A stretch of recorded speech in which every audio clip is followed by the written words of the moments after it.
Alors, on va aller dans Matthieu au chapitre 5, s'il vous plaît.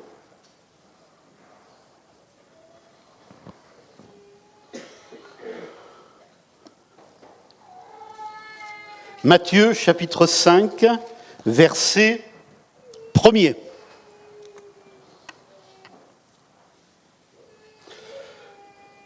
Voyant la foule, Jésus monta sur la montagne. Et après qu'il se fut assis, ses disciples s'approchèrent de lui. Puis, ayant ouvert la bouche, il les enseigna et dit : « Heureux les pauvres en esprit, car le royaume des cieux est à eux. Heureux les affligés, car ils seront consolés.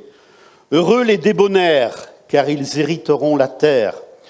Heureux ceux qui ont faim et soif de justice, car ils seront rassasiés. Heureux les miséricordieux, car ils obtiendront miséricorde. Heureux ceux qui ont le cœur pur, car ils verront Dieu. Heureux ceux qui procurent la paix, car ils seront appelés fils de Dieu. Heureux ceux qui sont persécutés pour la justice, car le royaume des cieux est à eux. Heureux serez-vous lorsqu'on vous outragera, qu'on vous persécutera et qu'on dira faussement de vous toutes sortes de mal à cause de moi. Réjouissez-vous et soyez dans l'allégresse, parce que votre récompense sera grande dans les cieux, car c'est ainsi qu'on a persécuté les prophètes qui ont été avant vous. Et le cœur de mon message est le suivant : vous êtes le sel de la terre. Mais si le sel perd sa saveur, avec quoi la lui rendra-t-on ? Il ne sert plus qu'à être jeté dehors et foulé aux pieds par les hommes. Une ville située sur une montagne ne peut être cachée, et on n'allume pas une lampe pour la mettre sous le boisseau, mais on la met sur le chandelier, et elle éclaire tous ceux qui sont dans la maison.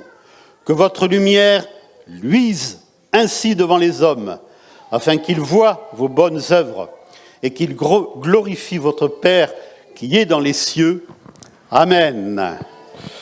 Vous êtes le sel de la terre, vous êtes la lumière du monde. Quelques éléments de contexte. Jésus vient de se faire baptiser. Il a été tenté par le diable dans le désert. Il a résisté à la tentation. Il a appelé ses disciples. Et c'est le début de son ministère. Donc là, nous sommes vraiment au début du ministère de Jésus-Christ. D'accord ? Donc là, les paroles, vous savez, du début sont toujours très, très importantes. C'est là où on marque son territoire, c'est là où on donne vraiment l'essentiel de ce qu'on veut dire. Et là, Jésus monte sur une montagne qui domine le lac de Tibériade, en Galilée. La mer de Génézareth, on dit aussi le lac de Tibériade. Et là, les disciples, parce qu'il s'adresse à ces disciples-là, le sermon sur la montagne, c'est un sermon où Jésus s'adresse à ses disciples. C'est pas à la foule, c'est aux disciples qu'il s'est choisi. Donc là, c'est vraiment très particulier et il faut être attentif parce que nous sommes des disciples pour la plupart ce matin du Seigneur. Nous l'aimons, hein ? Donc le Seigneur veut nous parler. Et là, il nous parle comme il parle à ses disciples. Et je voudrais vous faire remarquer tout de suite que là, on peut s'approcher de la montagne. Et on peut être au pied de Jésus avec lui sur la montagne. Alors que dans l'Ancien Testament, vous vous rappelez, pour Moïse, personne ne devait s'approcher de la montagne. Autrement, on était foudroyé. Et là, on a donc vraiment l'essentiel de ce que le Seigneur veut dire au niveau de la grâce et du Nouveau Testament. Nous sommes dans une période de grâce. Maintenant, la montagne, on peut s'approcher. On n'est pas foudroyé. On peut s'approcher de Dieu, on peut s'approcher de Jésus sans avoir peur d'être foudroyé. Amen. Ça, c'est important. C'est pour ça qu'il faut s'approcher en toute liberté du Seigneur. Et le Seigneur accepte qu'on puisse s'approcher de lui. Alors que ce qui était tout à fait impossible dans l'Ancien Testament est possible maintenant dans le Nouveau. Le peuple ne devait pas s'approcher de la montagne de peur d'être frappé. Et également, là, nous ne sommes plus sur les commandements des tables de la loi. Vous les connaissez, les 10 commandements, peut-être pas par cœur. tu aimeras le Seigneur ton Dieu, tu ne tueras pas, etc. On n'est plus dans les commandements là. On est dans heureux. Ça vous parle pas ça? Heureux. Heureux ceux qui ont le cœur pur. Heureux les débonnaires. Heureux ceux qui ont faim. Heureux les miséricordieux. Ce n'est plus tu ne tueras point. Tous ces 10 commandements-là qui sont un Dieu qui est... Il faut faire attention quand on s'approche de lui. Et c'est des commandements. Là, on n'est pas dans des commandements. On est dans la joie. Dans la joie du Saint-Esprit. La joie de Dieu. La joie de Jésus-Christ. Heureux de le servir. Heureux de vivre avec lui. Heureux d'être ses disciples. C'est complètement différent. Est-ce que nous comprenons ça ce matin? Que heureux ceux qui s'approchent, heureux ceux qui sont les disciples du Seigneur et heureux ceux qui le servent. Amen. La feuille de route est clairement indiquée. C'est la proclamation de la joie. C'est la promesse, c'est le sens de l'Évangile. L'Évangile est un message de paix, message de salut, message de joie. Et c'est ce que nous devons communiquer autour de nous, même si je suis d'accord avec vous, ce n'est pas tellement la tendance qu'il y a actuellement dans le monde entier, mais nous avons à apporter ce message de joie. Ça fait partie de la feuille de route que le Seigneur nous a donnée. Et ça me fait penser à une parole du Seigneur, certainement, que vous avez en tête, pour ceux qui connaissent, qui sont familiers de la parole de Dieu. Jean chapitre 17, verset 15, Jésus qui prie pour ses disciples. Ils ne sont pas du monde, comme moi, je ne suis pas du monde. Je les ai envoyés dans le monde. Nous le savons, mais il est bon de se le répéter souvent, nous sommes dans le monde, mais nous ne sommes pas du monde. Nous n'avons pas la mentalité du monde, et on s'en rend compte. Quand on est chrétien, quand on aime le Seigneur, tout de suite, on se rend compte de cela. Autrement, ça veut dire qu'on n'a pas fait une réelle expérience avec Dieu. Tout de suite, on sent le décalage. On sent le décalage dans les valeurs. On sent le décalage dans les relations humaines.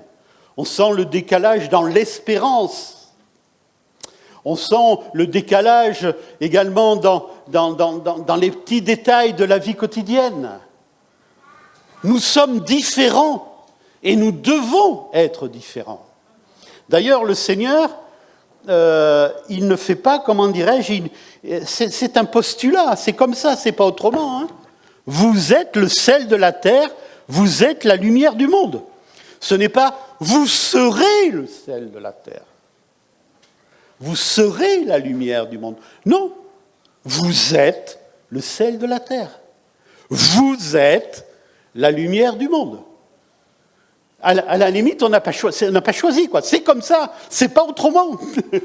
Ça fait partie de notre ADN spirituel. Vous êtes le sel de la terre. Il n'y a pas de conditionnel non plus. Si, non. C'est comme chacun d'entre nous. Moi, je suis Marc Perrier, j'ai jamais demandé à être Marc Perrier. Vous comprenez ce que je veux dire? Même si je suis très heureux de l'être. Ce sont mes parents qui m'ont donné le prénom, et c'est mes parents, notamment mon père, qui m'a donné son nom. Moi, je suis né comme ça. C'est un postulat. C'est posé dès le départ. Et c'est pareil concernant notre nouvelle naissance. Vous êtes le sel de la terre. Vous êtes la lumière du monde. Gloire à Dieu. Il faut comprendre cela. C'est une prise de conscience. C'est notre carte d'identité spirituelle. J'ai été installé dans cette position. Moi, je me rappelle, dans mon métier, en tant que chef d'établissement, on installait les gens. C'est un vocabulaire administratif. C'est-à-dire une personne qui était nommée dans un lycée, le proviseur, signait son décret d'installation. Il était installé. Et tant qu'il n'était pas installé administrativement, il ne recevait pas sa paye. Il n'était pas content, le monsieur ou la dame. D'accord ? Donc, c'était une installation. Et je crois que c'est pareil, c'est à peu près cette idée-là. C'est-à-dire que nous sommes installés. Le Seigneur nous installe et nous donne cette position. Vous êtes le sel de la terre, vous êtes la lumière du monde. Amen. C'est beau ça, hein, que le Seigneur nous aide à saler et à éclairer. Voilà. Alors on va parler un petit peu de ça. Je vous rappelle que c'est pas, Jésus dit, ce n'est pas vous qui m'avez choisi, mais moi je vous ai choisi et je vous ai établi. Hein? Alors, vous êtes le sel de la terre.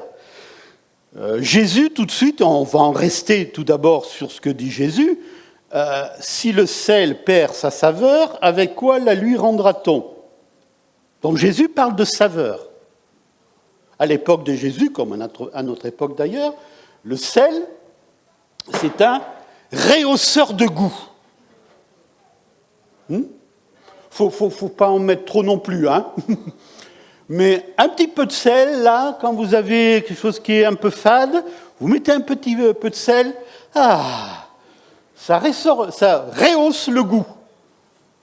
Eh bien, pensez un petit peu à ça dans la vie quotidienne, dans votre famille, dans votre travail, dans vos loisirs.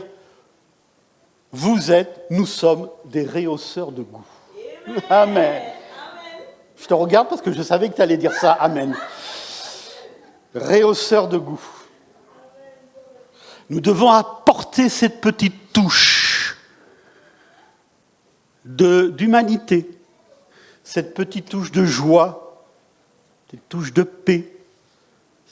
On sait que, telle personne, tel chrétien va arriver, ça va changer.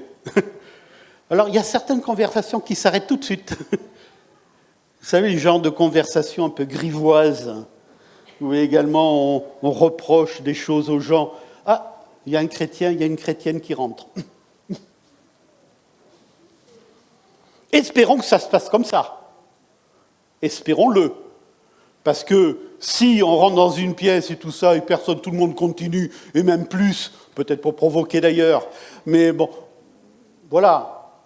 Non, que le Seigneur nous aide. Vous savez, moi je crois, je vous l'ai déjà dit, mais je le répète, je crois que le Seigneur bénit l'endroit où on se trouve. Ça, j'en suis profondément persuadé.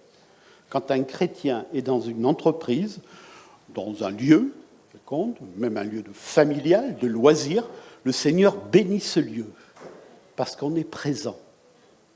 C'est pas le bâtiment qui fait la chose. Je veux dire, c'est notre présence. Notre présence. Donc nous sommes des rehausseurs de goût. À l'époque de Jésus, le sel inutile, c'est pour ça qu'il parle du sel qui ne sert à rien, qui est foulé aux pieds. À l'époque de Jésus, depuis l'Antiquité d'ailleurs, le sel inutile était jeté sur les sols qui jouxtaient les sols cultivés pour faire des lieux de passage. Vous voyez ? Et c'est pour ça que c'était foulé aux pieds, parce que tout le monde pouvait marcher. Et ça permettait aussi de désherber, simplement, parce que le sel, quand on le met en grande quantité, ça désherbe, normalement. Voilà. Et ne soyons pas du sel inutile, qui est foulé aux pieds. Ça veut dire, quelque part, ça veut dire que si nous ne faisons pas ce que le Seigneur nous demande, nous sommes foulés aux pieds et méprisés par les autres. On attend de nous, en tant que chrétiens, et même si les personnes autour de vous ne vous le disent pas, ou ne disent pas très clairement, ils attendent de nous que nous soyons différents. Et si nous ne faisons pas cela, il y a une forme de mépris qui peut s'installer à notre égard. Et même pire, de mépris à l'égard du Seigneur. Donc que nous puissions prendre conscience de cette responsabilité. Alors, nous ne sommes pas parfaits. Nous ne sommes pas parfaits. Il peut arriver, bien sûr, que parfois, nous puissions faillir. Mais le Seigneur est là pour nous relever et pour nous permettre de continuer. Évidemment, nous tendons vers la perfection. Dans la Bible, il est dit, dans Marc 9, 51, « Ayez du sel en vous-même et soyez en paix les uns avec les autres. » C'est intéressant ça, parce que la paix, est mis en relation avec le sel en nous-mêmes. C'est-à-dire qu'en fait, le sel que nous apportons doit contribuer à la paix. Nous sommes des artisans de paix, comme dit la parole de Dieu. Des artisans de paix. Là où il y a, eh bien, on va dire, la violence verbale ou physique, là où il y a des conflits, nous apportons la paix. Ça ne veut pas dire que nous acceptons tout béatement, non, ça ne veut pas dire ça. Mais nous le faisons dans la paix. Lorsque nous avons des choses à dire à quelqu'un, peut-être que ça ne va pas lui faire plaisir, mais on le dit paisiblement. On le dit paisiblement, dans la paix. Et là, ça porte son fruit. Que Dieu soit béni. Donc il y a un lien avec la paix. Proverbe 15, 23. Combien est agréable une parole dite à propos. Amen. Une parole dite à propos. On pourrait dire le contraire. Combien désagréable une parole qui n'est pas à propos. Et comment des fois ça peut heurter et faire du mal.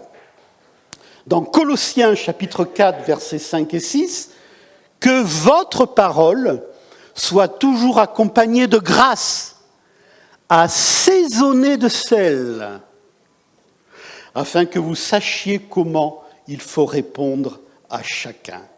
Ça, c'est difficile, c'est exigeant, que notre parole soit accompagnée de grâce. Donc, vous voyez, là, c'est le lien. Tout à l'heure, c'était le lien avec la paix. Là, c'est le lien avec la grâce.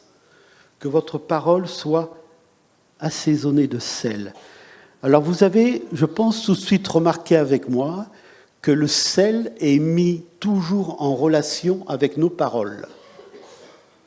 Vous l'avez vu ? Il est question de parole, là, à chaque fois.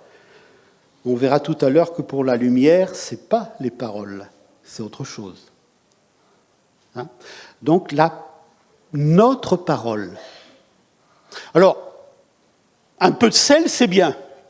Le gros sel, parfois, je ne sais pas si ça vous est arrivé, mais ça m'est arrivé à moi, donc je peux parler de moi. Parfois, dans mes relations avec les autres, j'ai mis le gros sel.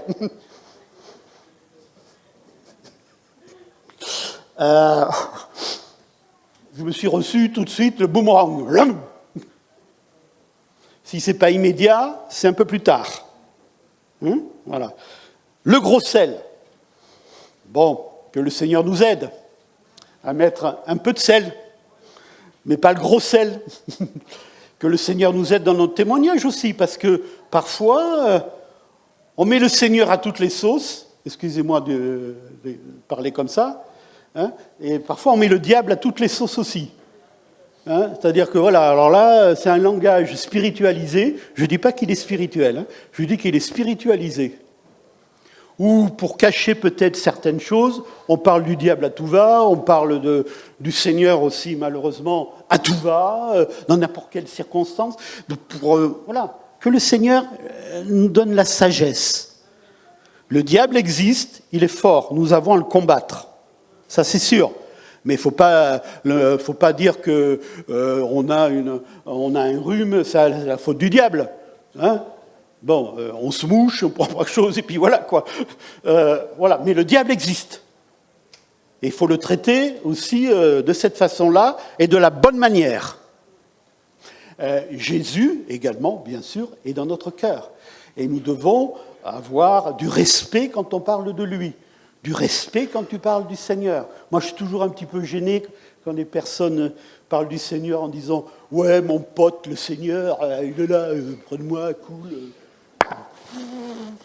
Il y en a qui parlent de Dieu, mais vraiment, attention, quoi. Attendez, Dieu est au ciel, nous sommes sur la terre. Et il faut avoir du respect pour lui, pour sa personne. Avoir une conduite digne de l'Évangile. Ne pas avoir peur de lui, bien sûr, mais avoir la crainte de l'Éternel, et qui nous invite à honorer Dieu dans notre comportement et dans nos paroles. 1 Pierre 2, 12. Ayez une bonne conduite, afin que là même où il vous calomnie, Il remarque vos bonnes œuvres, et glorifie Dieu au jour où il les visitera. J'aime bien ce verset parce qu'il nous invite à avoir une bonne conduite, et même si ça ne porte pas ses fruits tout de suite, ça portera ses fruits plus tard. Amen. Ça ne vous est pas arrivé peut-être dans votre expérience de conversion où vous avez vu des personnes chrétiennes qui vous ont rendu un bon témoignage, qui ont bien parlé, et vous avez pris ça, vous êtes moqué d'eux, tout, bon, c'est rien, ça vaut rien.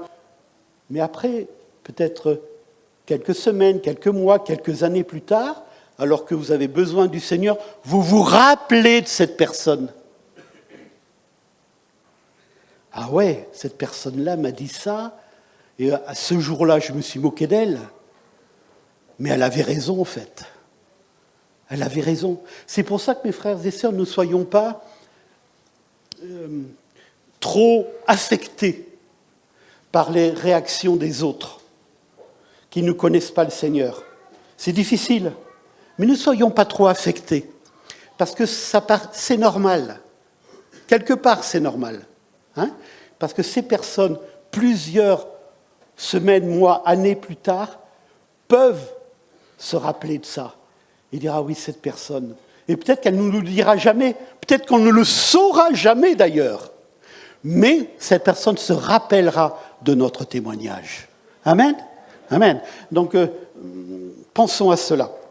Alors, une autre qualité du sel, je ne vais pas citer toutes les qualités du sel, mais au moins une autre, parce qu'elle me semble importante, c'est de protéger de la corruption, c'est de préserver, vous le savez très bien, nos ancêtres, quand ils voulaient garder de la viande, voilà, c'était couvert de sel, pour que ça puisse rester le plus longtemps possible. Et d'ailleurs, dans beaucoup de pays du monde actuellement, cela se fait.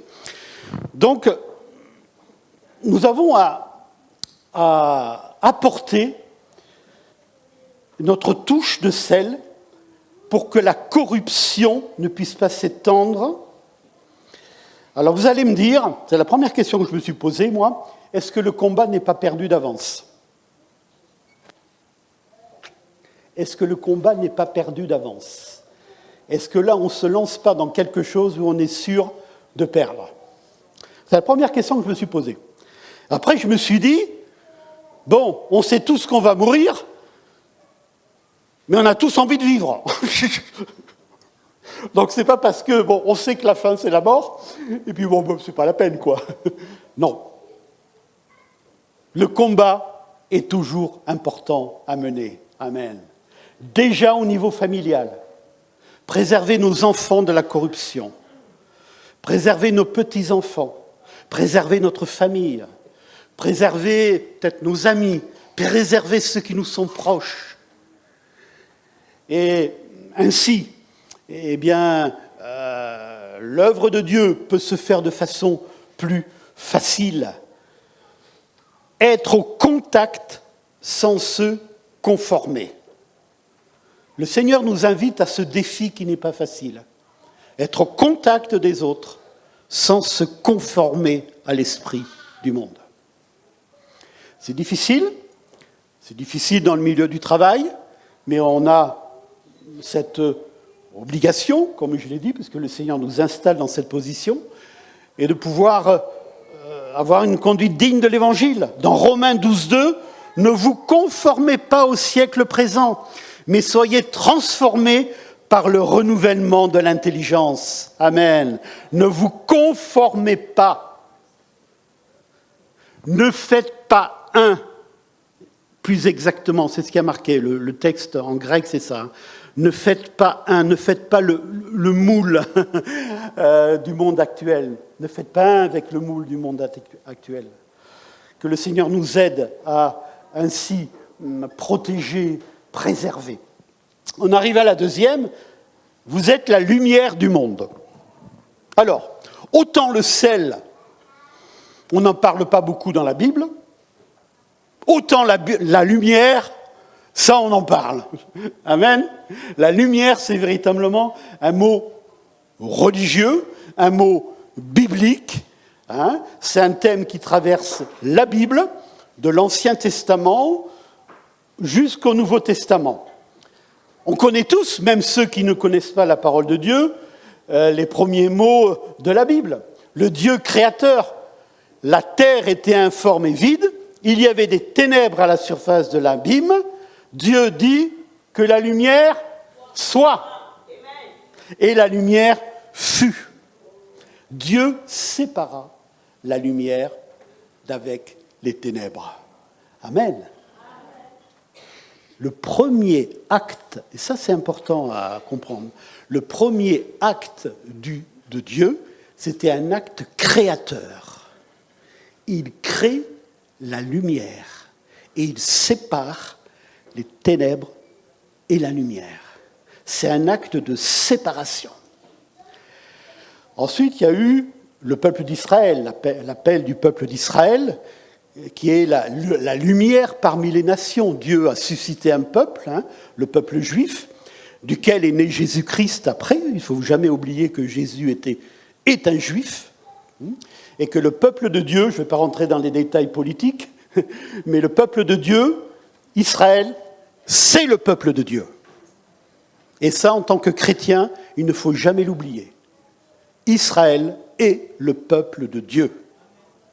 Même si, bon, je ne vais pas rentrer dans les détails politiques et géopolitiques en particulier, mais spirituellement, c'est une réalité. Et Dieu n'abandonnera jamais son peuple. Donc le Dieu créateur. Ensuite, vous avez le Dieu sauveur. Le Dieu sauveur en Jésus-Christ. Est-ce que vous connaissez, j'espère que vous connaissez, un des plus beaux passages de la Bible, c'est le prologue de l'évangile de Jean. Vous connaissez ? Formidable prologue de l'évangile de Jean. Je vais relire ces 14 premiers versets dans Jean chapitre 1er. Et d'ailleurs, vous allez voir, ça nous fait tout de suite penser au premier livre de la Bible, à la Genèse. Au commencement, vous avez vu ? Au commencement était la parole, et la parole était avec Dieu, et la parole était Dieu. Elle était au commencement avec Dieu. Toutes choses ont été faites par elle, et rien de ce qui a été fait n'a été fait sans elle. En elle était la vie, et la vie était la lumière des hommes. La lumière, lui, dans les ténèbres ne l'ont point reçue. Il y eut un homme envoyé de Dieu, son nom était Jean-Baptiste, le cousin de Jésus. Il vint pour servir de témoin, pour rendre témoignage à la lumière qui est Jésus-Christ, afin que tous croient par lui. Il n'était pas la lumière, mais il parut pour rendre témoignage à la lumière. Cette lumière était la véritable lumière qui, en venant dans le monde, éclaire tout homme. Elle était dans le monde, et le monde a été fait par elle, et le monde ne l'a point connue. Elle est venue chez les siens, chez les Juifs, et les siens, les Juifs, ne l'ont pas reçue. Mais à tous ceux qui l'ont reçue, à ceux qui croient en son nom, elle a donné le pouvoir de devenir enfants de Dieu. Amen. Lesquels sont nés non du sang, ni de la volonté de la chair, ni de la volonté de l'homme, mais de Dieu. Et la parole, Jésus, a été faite chair, et elle a habité parmi nous, habité pleine de grâce et de vérité, et nous avons contemplé sa gloire, une gloire comme la gloire du Fils unique venu du Père. Amen. Quel beau texte. Je vous invite à relire ce texte à la maison. Jean, chapitre 1er, versets 1 à 14. Il est le Sauveur, mais il est également le Seigneur de nos vies. Donc vous avez vu les choses qui se succèdent. Dieu créateur, Dieu sauveur et Dieu Seigneur. Si nous marchons, 1 Jean chapitre 1er verset 7, si nous marchons dans la lumière, comme il est lui-même dans la lumière, nous sommes mutuellement en communion. Et le sang de Jésus nous purifie de tout péché. Marcher dans la lumière. Et marcher dans la lumière, qu'est-ce que ça signifie? C'est marcher dans la vérité. Marcher dans la parole. Être enseigné par la parole. Aimer la parole de Dieu. Obéir à la parole de Dieu. Marcher dans la lumière. Psaume 119, verset 105, oui. Ta parole est une lampe à mes pieds, une lumière sur mon sentier. Ta parole est une lampe à mes pieds, là, dans le présent, dans ce que je vis, mais également sur mon sentier, là où je vais, à l'avenir. Amen. La parole m'éclaire. Elle m'éclaire aujourd'hui. Elle m'éclaire demain. Notre responsabilité, donc, est de briller, d'éclairer, d'être vu. Jésus dit, voyez, la ville, il faut la voir. Il faut que nous soyons vus. Alors, on connaît tous l'histoire un petit peu de l'Église, et on sait que parfois, dans l'histoire de l'Église, eh bien, il y a eu des courants qui nous disaient d'aller se cacher, d'aller dans un monastère quelque part au fin fond de la montagne, ou alors d'aller dans un endroit où on passe toute notre vie. Bon, moi je ne vais pas critiquer ça, je ne vais pas critiquer, hein, et je ne vais pas juger, bien évidemment, les personnes qui croient être appelées pour être toute leur vie à prier dans un monastère ou un couvent, voilà, c'est leur choix. Hein. Mais en tout cas, le Seigneur, lui, nous invite à être vus. Alors ces personnes-là peuvent également avoir une utilité dans la prière. Ça, c'est clair. Dans la prière, Bon, ceci dit, si tous les chrétiens font comme ça va être compliqué pour que l'évangile soit répandu. Parce qu'il faut que des personnes parlent, il faut qu'il y ait des églises qui soient construites, il faut qu'il y ait des personnes qui puissent témoigner de Jésus au sein de la société, et être au contact. Être au contact et de façon distincte. Être distinctif et être visible. Être visible. Vous êtes la lumière du monde, vous êtes visible. C'est-à-dire qu'on vous voit vivre, et vous avez vu que l'objectif, c'est afin qu'ils voient vos bonnes œuvres. L'objectif, c'est que nos bonnes œuvres soient vues. Amen. Ouais. Afin qu'ils puissent dire, cette personne-là, ces gens-là, ils font des bonnes œuvres, ils sont différents des autres. Pareil que pour le sel, hein. C'est pas la lumière aveuglante, c'est pas la lumière qui éblouit, hein, ou c'est pas la lumière qui est projetée vers nous. Parce que parfois dans le service, il y a un danger dans le service pour Dieu. Le danger, c'est que on se réalise. L'objectif, c'est de se réaliser soi-même. C'est pas l'objectif, ça. Le service pour Dieu, on a un cœur pour le service. On a un cœur pour servir Dieu. On n'est pas là pour se mettre en avant, d'accord, hein. Même si parfois, là, aujourd'hui, oui, je me mets en avant. Bien évidemment, je suis là devant vous, je suis en avant. Hein. Mais dans mon cœur, il faut que je fasse attention. Et ça, c'est le problème de toutes les personnes qui ont un service public pour le Seigneur. C'est que, je ne suis pas là pour me réaliser moi-même. Voilà, et ça c'est un combat de tous les jours. Hein. C'est pour ça, mes frères et sœurs, priez pour les pasteurs, les responsables, parce que c'est un danger. Le danger, c'est de se réaliser soi-même, de vouloir se réaliser soi-même, de prendre la grosse tête, comme on dit, hein, et voilà, que le Seigneur nous aide pour cela. Donc on n'est pas là pour éblouir, mais on est là pour, au contraire, ouvrir les yeux. Hein, parce que lorsqu'on éblouit quelqu'un, il ferme les yeux. Hein, voilà. Mais la Bible nous dit dans Actes 26, 17, « Si je t'ai choisi du milieu de ce peuple, afin que tu leur ouvres les yeux, pour qu'ils passent des ténèbres à la lumière, de la puissance de Dieu, de la puissance de Satan à Dieu, pour qu'ils reçoivent par la foi en moi le pardon des péchés. » Amen. On est là pour faire ouvrir les yeux.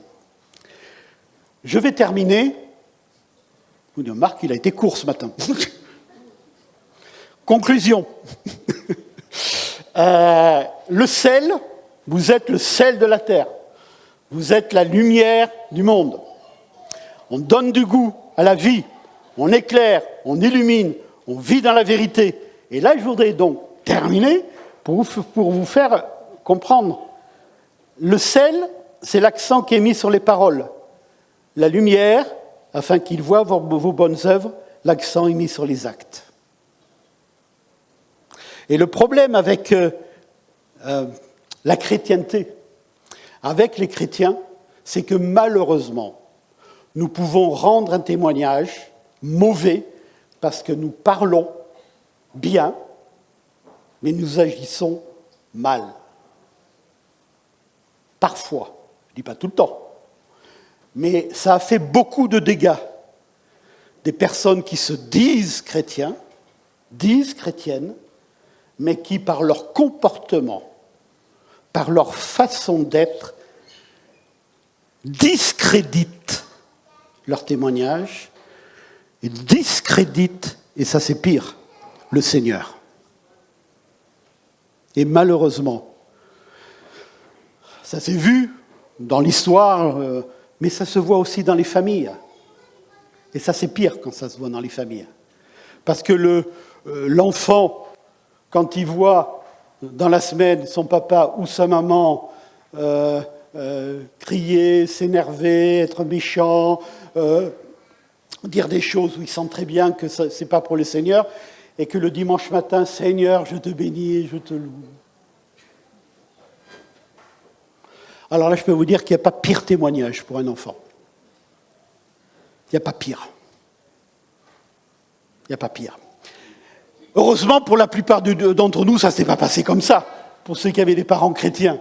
Hein, ils nous ont élevés dans la foi. Bah, parfois, c'est arrivé. Des fois, mes enfants me disent, papa, tu te rappelles, tel jour, telle heure, telle seconde, tu as fait ça. Ils ont une capacité de se souvenir des choses. Vous savez, vous êtes en train de prendre une bonne huître à Noël, là, autour du repas de famille, et vous avez votre fille ou votre fils en face de vous. Papa, tu te rappelles? Le 5 février 1999, à 6h38 du matin. Parce que alors là, je peux vous dire, ils ont une mémoire pour ça. C'est absolument terrible. Tu as fait ça. C'est pas bien ce que tu as fait, hein? Oui, mon petit, oui, ma petite, c'est pas bien. Je t'ai déjà dit que c'était pas bien. Je te le redis encore aujourd'hui. Voilà. Donc, voyez, bon, on va vers... on tend à la perfection. Ben, on est faible, bien entendu. Hein, mais que le Seigneur nous aide à avoir des paroles en cohérence avec les actes et des actes en cohérence avec les paroles. Vous savez, dans ce cas-là, si on n'y arrive pas, il faut mieux se taire. Si on n'y arrive pas.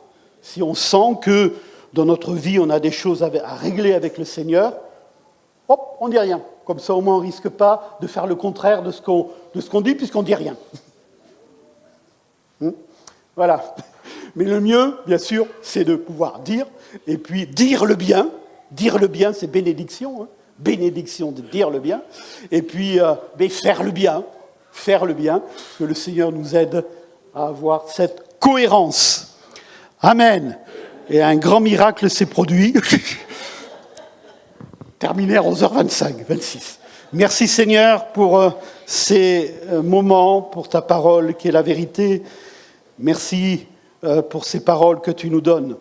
Vous êtes le sel de la terre. Vous êtes la lumière du monde. Aide-nous Seigneur pour cette année qui s'ouvre devant nous, à pouvoir, Seigneur, mettre cette année sous le sceau de ces deux postulats. Nous voulons saler, nous voulons mettre un peu de sel autour de nous. Nous voulons être des rehausseurs de goût. Nous voulons, Seigneur, te glorifier par nos paroles assaisonnées de sel. Et tu voudras bien nous aider à chacun, Seigneur, comme tu voudras bien nous aider également dans l'Église. Te demandons, Seigneur, également que nous puissions être à la lumière du monde, ceux qui éclairent, ceux qui brillent et surtout ceux, Seigneur, qui indiquent la voie à suivre. Et la voie à suivre, c'est toi. Ô Seigneur, aide-nous à témoigner de toi. Aide-nous à avoir une bonne conduite. Aide-nous, Seigneur, à te servir de tout notre cœur. Bénis mes frères et sœurs, Seigneur.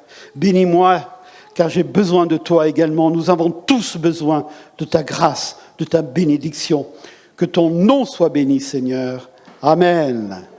Amen.